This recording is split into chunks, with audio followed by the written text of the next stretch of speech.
इस कार्यक्रम के पुण्यार्चक हैं श्री राकेश कुमार, श्री साहिल छाबड़ा, बांदीकुई, दौसा, राजस्थान। स्वर्गीय श्री प्रेमचंद जी जैन बड़जात्या, जोबनेर वाले की पुण्य स्मृति में।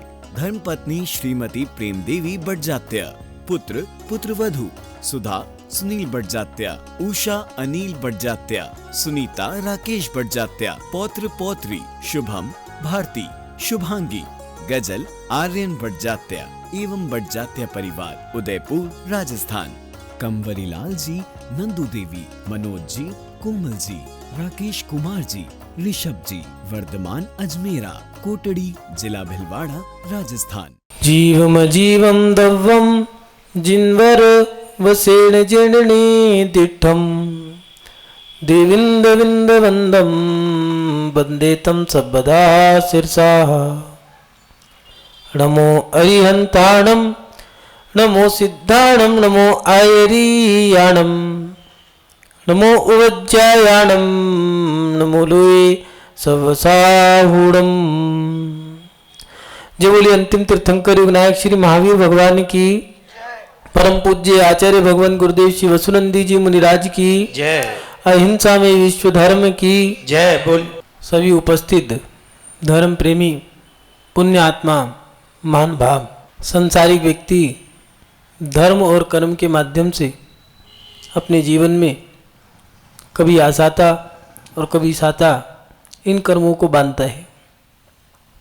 जब असाता कर्म उदय में आता है तो वह हमें दुख देके जाता है, हमें खुशियाँ नहीं मिलती, हमें पीड़ा मिलती है, दर्द होता है, पिछोड़ होना या फिर हानि होना, रोग होना, ये सब कार्य असाता कर्म के उदय में होते हैं।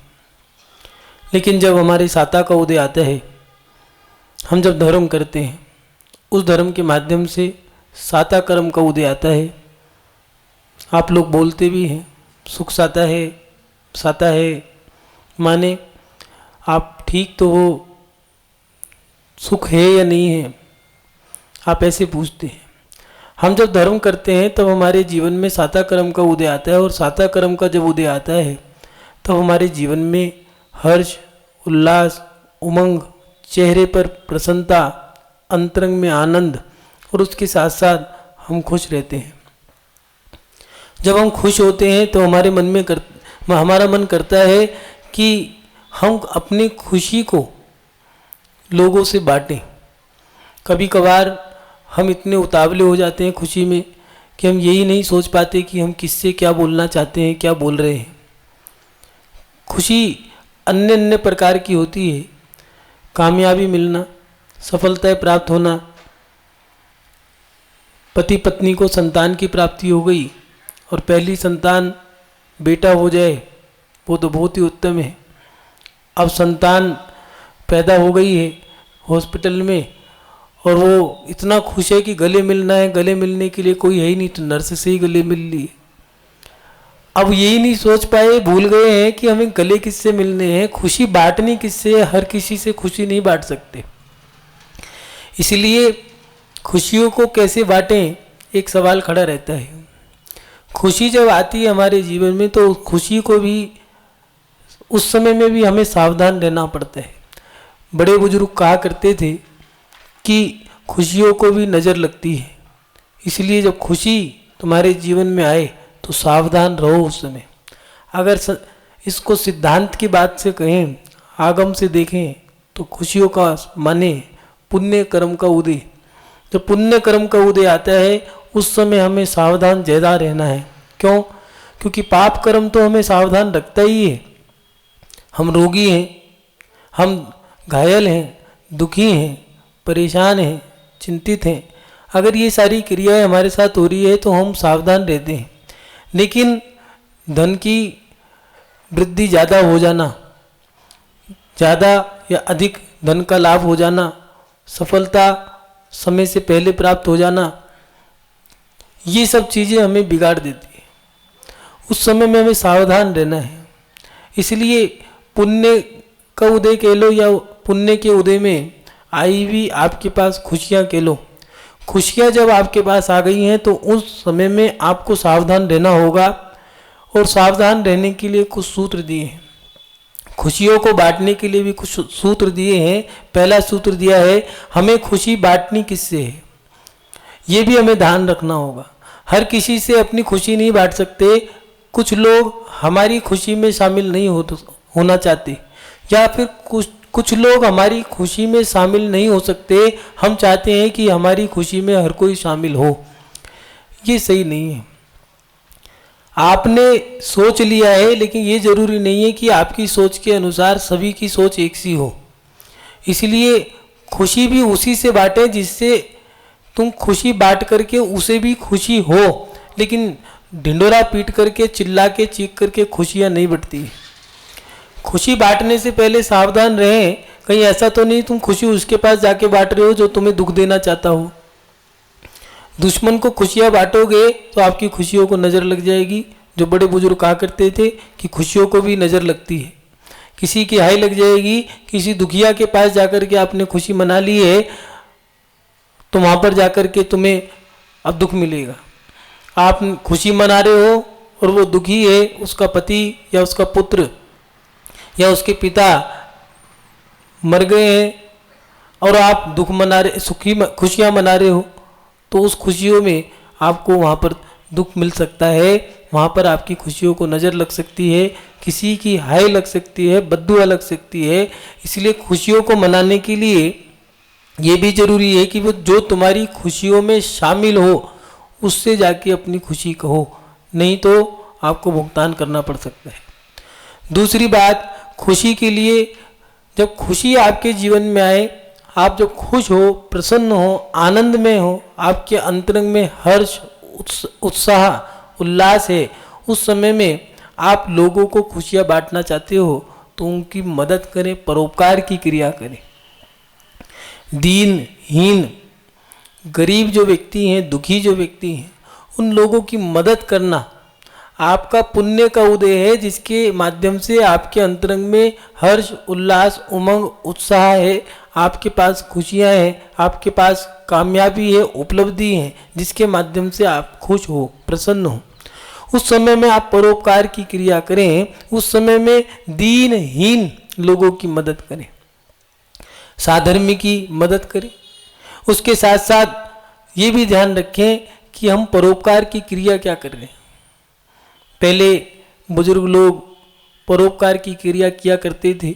अपना बच्चे का जन्मदिन है या वर्षगांठ है या फिर कोई उत्सव महोत्सव है, कुएं, बावड़ी, एक चीज़ खुदवाना, गरीबों के लिए जलपान की व्यवस्था करना और उसके साथ साथ भोजनशालाओं में दान देना, ये सारी क्रिया रहती थी जिससे कि उनके दुख में हम शामिल हो अपने सुख के समय में। अपने सुख के समय को ऐसे व्यर्थ ना करें। ये खुशी का समय है, ये सोच लो कि आपका खुशी का समय, या यूँ कहें कि आपके पुण्य का समय है। पुण्य का समय भरत चक्रवर्ती का भी आया था, रामचंद्र जी का भी आया था, जिन्होंने पुण्य के उदय में मंदिर बनवाए। लेकिन पुण्य का उदय रावण का भी था, जिनने युद्ध करा, भोग विलासताओं में वो पुण्य बर्बाद कर दिया। कंस का भी था, जरासंध का भी था, पुण्य मंत्रा का भी था, जिसने कैकेयी को भड़का करके पूरे घर में आग लगवा दी। क्योंकि पुण्य के उदय में लोग तुम्हारी बात मानते हैं, तुम्हारा यश फैलता है। इसलिए इस पुण्य के उदय से बच के रहना, क्योंकि पुण्य के उदय में आप कौन सी क्रिया कर रहे हो उसका फल आपको पूरा पूरा मिलेगा। इसीलिए आपको जो सफलताएं मिल रही हैं, जो आपको लाभ हो रहा है, ये आपको धर्म के माध्यम से हो रहा है, और उस धर्म के माध्यम से ही आपको खुशियां मिली हैं। उस खुशियों में आप दीनहीन लोगों की मदद करें, जो गरीब हैं उनकी मदद करो। सबसे पहले अपने साधर्मी भाई बंधुओं की, जो गरीब हैं, जो दीन हैं, हीन प्रवृत्ति से जी रहे हैं, ऐसे उन लोगों की मदद करें। उनको आप अपनी खुशियाँ बांटें, जिससे उनके पास भी खुशियाँ आएंगी तो आपकी खुशियाँ दुगनी हो जाएंगी। इसलिए जब आप खुश हो तो उस समय में परोपकार और मदद, ये क्रियाएं जो आपको करनी है, ध्यान रखना चाहिए। खुशियों के समय में हम अच्छी क्रिया करें। उसमें दूसरी क्रिया दी है, हम अपने जीवन में परोपकार की क्रिया के साथ साथ भक्ति और सेवा भी करें। जिसके माध्यम से हमारी खुशियां बढ़ सकती हैं। भक्ति और सेवा कैसे करनी है? जिनेंद्र भगवान की भक्ति करना। कुछ लोग जब अधिक प्रसन्न होते हैं, अधिक खुश होते हैं या उत्सव पर्व मनाते हैं तो उस समय मंदिर में जाकर के भगवान की भक्ति करते हैं, विशेष अभिषेक करते हैं, पूजा करते हैं।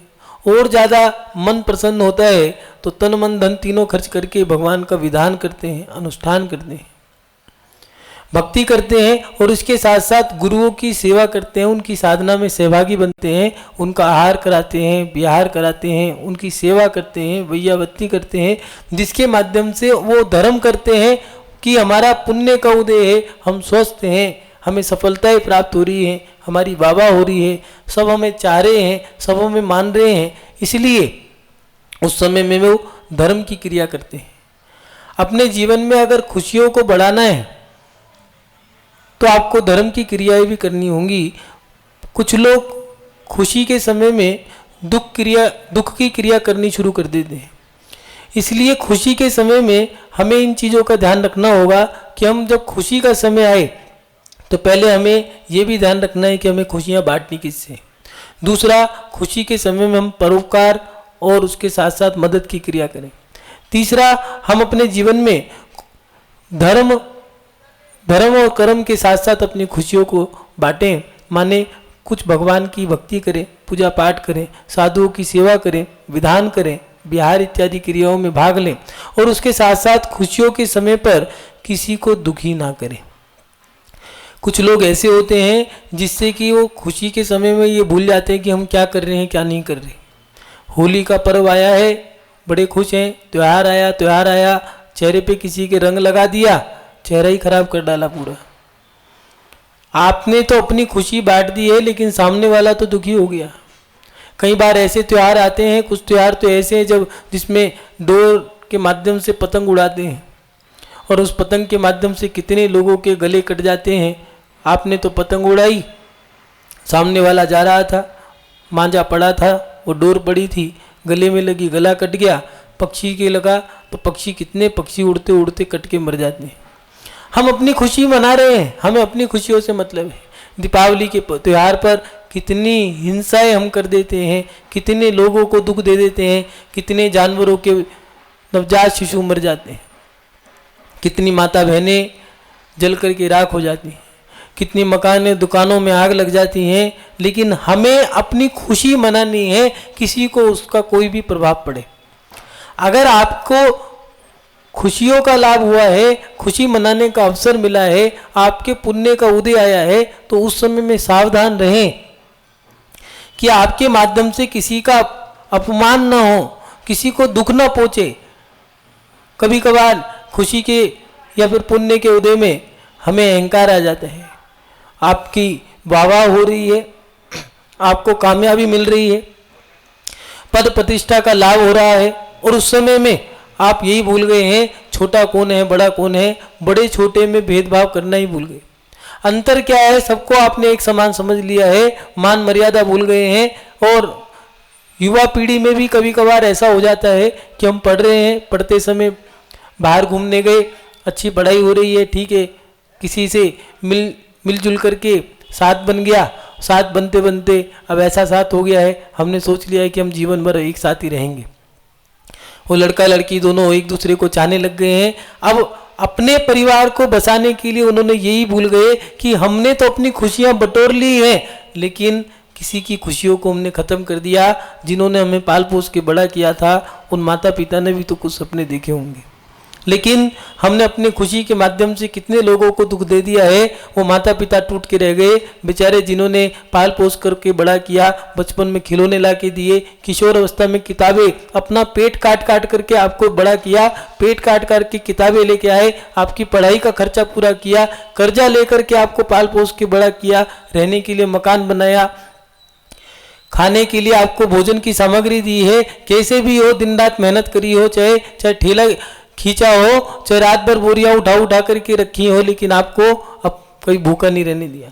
आप पढ़ लिख करके बड़े हो गए, आपने अपना निर्णय अपने आप ले लिया, आपने तो कह दिया कि मैंने डिसीजन ले लिया, लेकिन आपके डिसीजन पे, आपकी खुशियों पर सामने वाले की कितनी खुशियों को, कितने दुख मिले होंगे, कितनी खुशियां खत्म हो गई होंगी। आपने तो निर्णय कर दिया, लेकिन सामने वाले ने भी सोचा होगा कि भैया हमने इतना कुछ किया है, इसके बदले में भी हमें अच्छा अच्छा कुछ मिलेगा।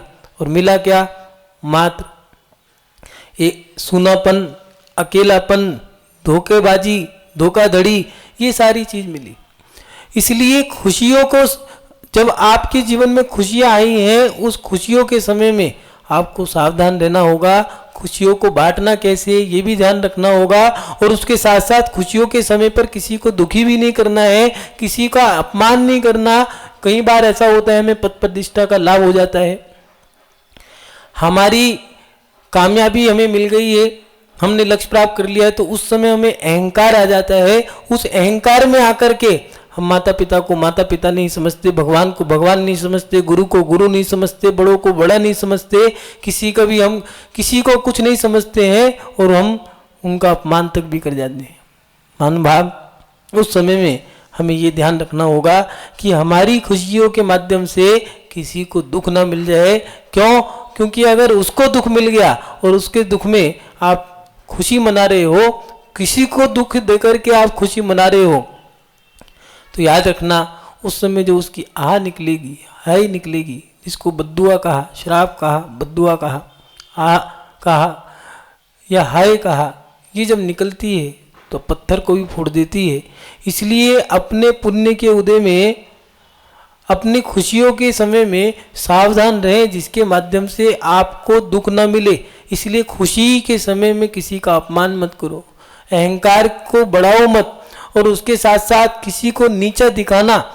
कभी कभार होता है कि किसी लड़की के रूप में इतनी अच्छाइयाँ हैं, उसका रूप बहुत अच्छा है, या किसी लड़के के पास अच्छा अध्ययन है या फिर धन है, और उस धन के माध्यम से, अध्ययन के माध्यम से, या सुंदरता के रूप के माध्यम से, ज्ञान के माध्यम से, इन सब कारणों के माध्यम से वे व्यक्ति सामने वाले को नीचा दिखाना चाहता है कि मैं हूँ, मेरे सिवा कोई नहीं है। और उस नीचा दिखाने के चक्कर में वो कितने लोगों का दिल दुखा देता है, कितने लोगों के साथ वो गलत काम कर देता है, और उसका भुगतान ये होता है कि अब उसकी खुशियों को, वो कह रहे हैं कि हमारी खुशियों को नज़र लग गई। नज़र नहीं लगी है, खुशियाँ तो आपकी जो की तो थी, लेकिन आपने अपनी खुशियों के समय में दुख लेने वाले काम कर दिए। आपने किसी का अपमान किया था, अब आपका अपमान होगा। आपने किसी को नीचा दिखाया था, आपको नीचा देखना पड़ेगा। आपने गलत काम किए थे तो आपके साथ गलत ही गलत होंगी। इसलिए खुशियों के समय में हमें सावधान रहना होगा, खुशियों के समय में हमें बहुत सतर्क रहना होगा, क्योंकि खुशी एक अहंकार लेके आती है, सफलता के साथ साथ हमें मदमस्त कर देती है, मदहोश कर देती है। इसलिए खुशी के समय में हमें अहंकार से ही बचना होगा। किसी के अहंकार, अपने अहंकार से और किसी के अपमान से अपने आप को बचाना होगा, हम किसी का अपमान न कर दें। इसके साथ साथ खुशी के समय में दुख देने वाली क्रियाएं हमें नहीं करनी है। खुशी के समय में हमें धैर्य और धीरज भी रखना होगा। उतावलेपन के साथ साथ खुशियां नहीं मनानी है। आप लोग धीरज रखें, धैर्य रखें, इसके साथ साथ विवेक रखें, क्या कर रहे हो, क्या नहीं कर रहे। कई बार ऐसा होता है पर्व त्योहारों के समय में आप गलत काम कर जाते हो। दिवाली पर इतनी हिंसा कर देते हैं जिसके कारण लोगों का सांस लेना भी दुर्लभ हो जाता है। त्योहारों के दिनों में हम अपनी खुशियों को जबरदस्ती लोगों के साथ बांटना चाहते हैं, और अगर वो नहीं बांट रहे हैं तो अपना मुंह फुला लेते हैं। जरूरी नहीं है कि वो आपकी साधना में, आपकी खुशियों में, हर चीज में सहभागी बने। इसलिए खुशी आपकी है, किसी की खट्टी की भी नहीं है, किसी की लाई भी नहीं है। अपने खुशी के समय में ध्यान रखो कि हम कहीं गलत काम तो नहीं कर रहे हैं। खुशियां अगर बांटनी है तो लोगों की मदद करके, परोपकार की क्रिया के साथ खुशियां बांटें। भक्ति सेवा करके खुशियों को बांटना है, और उसके साथ साथ खुशियों के समय में किसी को दुखी नहीं करना है। और चौथा उपाय जो बताया है कि खुशी बांटने के समय में, बांटते समय ये ध्यान रखना होगा कि किससे बांटनी है, किससे नहीं बांटनी। और खुशी जब आपके जीवन में आई है तो आप चाहो तो खुशियों को दुगना भी कर सकते हो और घटा भी सकते हो। ये ध्यान रखना होगा। जब आपके जीवन में खुशियां आई हैं तो उस समय में आप चाहो तो अपनी खुशियों को घटा सकते हो, आप चाहो तो बढ़ा सकते हो। उन खुशियों को मना करके आपने मना लिया, हिसाब बराबर हो गया। अगर आप चाहो तो अच्छे समय में, खुशियों के समय में भगवान की पूजा भक्ति करके, साधुओं की सेवा करके, परोपकार की क्रिया करके खुशी प्लस खुशी बराबर बहुत बड़ी खुशी। माने सेवा करी, परोपकार की क्रिया करी, भक्ति करी, पुण्य से आप खुश हुए, पुण्य के माध्यम से आपने फिर पुण्य की क्रिया कर ली, भगवान की भक्ति कर ली, साधुओं की सेवा कर ली, दीनहीन प्रवृत्ति वाले या साधर्मी व्यक्तियों की मदद कर दी, तो उसमें आपको दुगना लाभ हो गया है। अभी की खुशियों का आपका उदय है और आने वाले समय में आपने खुशियों का बंध बांध लिया है, इकट्ठी कर ली है। इसलिए आपको ये ध्यान रखना चाहिए।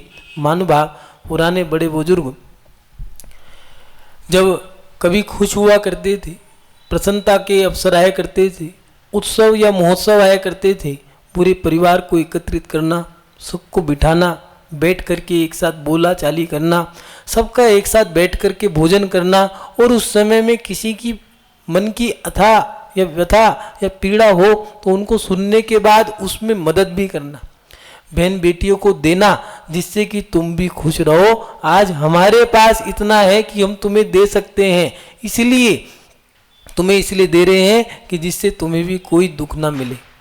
उस समय में उनकी व्यथाओं को, उनकी पीड़ाओं को सुनकर के दुख में सहभागी बनते थे कि आज हमारा पुण्य का अवसर है, हमारे पुण्य का उदय है, आज भगवान ने हमें इतना कुछ दे दिया है, एक काम करो थोड़ा सा तुम भी ले जाओ, थोड़ा थोड़ा दिया करते थे।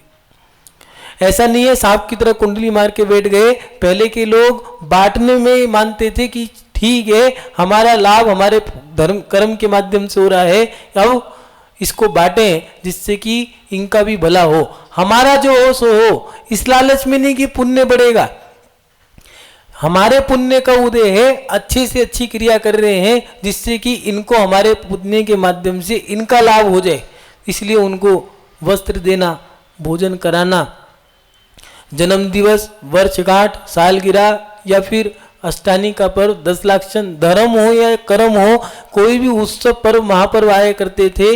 उन दिनों में गरीबों को भोजन कराना, दीनहीन प्रवृत्ति के लोगों की मदद करना, साधर्म की साधना में सहभागी बनना, धर्म के कार्य करना, इनके माध्यम से वो अपना धर्म करके अपनी खुशियों को बांटते थे और आने वाली खुशियों को इकट्ठा करते थे, और उसके साथ साथ लोगों की मदद करके खुश होते थे।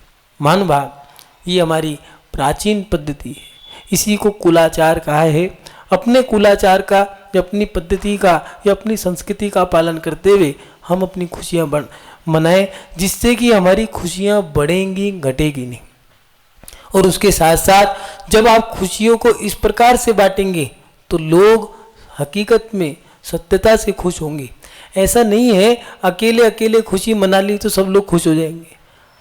आज का जो समय आ गया है, उस समय में लोगों ने ऐसी एक सोच बना ली है कि आज जन्मदिवस है, वर्षगांठ है या कोई उत्सव महोत्सव है तो ठीक है, पति पत्नी दोनों तैयार हो गए हैं, बच्चों को तैयार किया, गाड़ी भरी और चलो, और चल करके जाकर के अपना कोई होटलों में जाकर के भोजन कर लिया या कहीं पिकनिक मनाने के लिए चले गए। इससे आपने खुशी नहीं बांटी है, इससे आपने दुख के कारण बना ली है। कैसे? वहां पर आपने भोग विलासता की सामग्री को इकट्ठा ही किया है, आपकी क्रिया से ना तो कोई खुश हुआ, ना ही आपने परोपकार की क्रिया करी, ना मदद करी, ना धर्म किया, ना सेवा करी, ना किसी की साधना में सहभागी बने। अब क्या हुआ? आपने जो भोजन किया वो भी सड़ा गला भोजन किया है, जिसमें हिंसा के ही पदार्थ इस्तेमाल किए गए। और भोग विलासता को भोगने के बाद हमारे कर्म घटते ही हैं, पुण्य कर्म घटते हैं, पाप कर्म बढ़ते हैं। महानुभाव, अपनी खुशियां मनानी है तो खुशियों को मनाने के लिए हमें विवेक भी रखना होगा। कुछ लोग होटलों में जाकर के पिकनिक मना करके खुशियां मनाते हैं, वो खुशी मनाना नहीं है, वो तो दुख देना है। क्यों? दुख कैसे मिलेगा? अब ये सवाल खड़ा होता है। अरे जो माता पिता हैं वो भी तो इंतजार कर रहे थे कि हमारा बच्चा आएगा, हमारा जो बेटा है, हमारा जो पोता है, उसका जन्मदिन आएगा, मिष्ठान बनेंगे, बहन बेटी आएंगी, सबके साथ बैठेंगे, बातचीत करेंगे, लेकिन आपने उनके सब सपनों पे पानी फेर दिया। दूसरी बात, आप आप तो बाहर चले गए, माता पिता या फिर जो बड़े बुजुर्ग हैं वो घर में पड़े हैं कोने में, आपको कोई मतलब ही नहीं है। वो रो रहे हैं, आप खुश हो। आप तो ये सोच लो कि आपके पुण्य से वो खुशियां उदय में तो आई, लेकिन आपने जो क्रिया कर दी है उन सब खुशियों को तो गवा ही दिया है, आने वाली खुशियों को आपने दुख में बांध दिया। आप चाहते तो पूरे परिवार के साथ मंदिर में बैठ करके भजन करते, धर्म ध्यान करते, सबको भोजन कराते, भगवान का अभिषेक शांति मंत्रों के माध्यम से, पूजा विधान, और उसके साथ साथ हवन करने के बाद एक ऊर्जा जो मिलती है, उस ऊर्जा और उस आनंद के साथ सब लोग एक साथ बैठ करके भोजन करते, आपस में बातचीत करते, एक दूसरे के दुखड़े को बांटते आपस में, जिससे कि वो खुशी सबके लिए बन जाती। और आपने क्या किया, अकेले घूमने चले गए, अकेले ही चले गए, वो खुशी मात्र आप तक ही सीमित रह गई है, ना तो बांट पाए, ना ही किसी को लाभ दे पाए, ना ही कोई लाभ ले पाया। इसलिए खुशी मनाते समय थोड़ा ध्यान रखें, आतिशबाजियों से खुशी नहीं मिलती, या फिर किसी को सता करके, दुखी करके, अपमान करके, अहंकार की पुष्टि करके, नीचे दिखा करके खुशियां नहीं मिलती है। इनसे तो खुशियां खत्म होती हैं। खुशियों को अगर इकट्ठा करना है तो हमें थोड़ा सावधान रहना पड़ेगा। कभी कभार हम खुशियों के समय में उतावलापन, बावलेपन से काम करते हैं। एक कहावत है, उतावला सो बावला। सबके सामने हंस रहे हैं, थोड़ा रुको, धैर्य रखो। आप कहाँ पर हंस दिए, आप तो घर में जाकर के वहाँ हंस दिए हैं, वहाँ लड़ाई हो रही थी, वहाँ आपने ठाका लगा दिया, वहाँ पर कोई मर गया, वहाँ पर आप जाकर के हंस रहे हो, वो उसका अपमान है। इसलिए थोड़ा ध्यान रखना पड़ेगा, हमें कहाँ हंसना है, कहाँ नहीं हंसना है। खुशी किसको, किसके साथ बांटनी है, या आपकी भाषा में कहे किसके साथ अपने मन की बात शेयर करें, किससे हम अपनी खुशियों को शेयर करें, हैप्पीनेस को शेयर किससे करें। इसलिए थोड़ा ध्यान रखना पड़ेगा, विवेक के साथ हमें जीवन जीना होगा, कभी नहीं तो आपकी खुशियाँ दुखों में बदल जाएंगी। अपने जीवन में खुशियाँ मनाने के लिए आप खुशियों को कैसे बांटें, तो परोपकार के माध्यम से, मदद करके, धर्म के माध्यम से, और खुशी के समय पर किसी को दुख ना दे करके, और उसके साथ साथ खुशियों, हमें खुशी बांटने के समय पर किससे बांटनी है ये भी ध्यान रखना होगा। मान भाव आप सभी लोग अपने जीवन में जो खुशी आपको मिली है वो बड़ी सावधानी के साथ मनाएं। खुशियाँ बार बार नहीं आती हैं, लेकिन बार बार आए ऐसे कार्य भी आपको करने होंगे जिससे आपके जीवन में खुशियों का दौर बरकरार रहे। इन्हीं सद्भावनाओं के साथ कि आपके जीवन में सदैव खुशी रहे और आप अपनी खुशियों के समय में धर्म और कर्म की क्रिया के साथ अपने जीवन को उत्तम शाश्वत मार्ग पर लेकर के जाए, यही भावना भाते हुए अपनी शब श्रृंखला को विराम देता हूँ। जय बोलिए परम पूज्य आचार्य गुरुदेव श्री वसुनंदी जी मुनिराज की, अहिंसा में विश्व धर्म की जय। इस कार्यक्रम के पुण्यार्जक थे श्री राकेश कुमार, श्री साहिल छाबड़ा, बांदीकुई, दौसा, राजस्थान। स्वर्गीय श्री प्रेमचंद जी जैन बड़जात्या, जोबनेर वाले की पुण्य स्मृति में धर्मपत्नी श्रीमती प्रेम देवी बड़जात्या, पुत्र पुत्रवधू सुधा सुनील बड़जात्या, उषा अनिल बड़जात्या, सुनीता राकेश बड़जात्या, पौत्र पौत्री शुभम भारती, शुभांगी, गजल आर्यन बड़जात्या एवं बड़जात्या परिवार, उदयपुर, राजस्थान। कंवरी लाल जी, नंदू देवी, मनोज जी, कोमल जी, राकेश कुमार जी, ऋषभ जी, वर्धमान अजमेरा, कोटड़ी, जिला भिलवाड़ा, राजस्थान।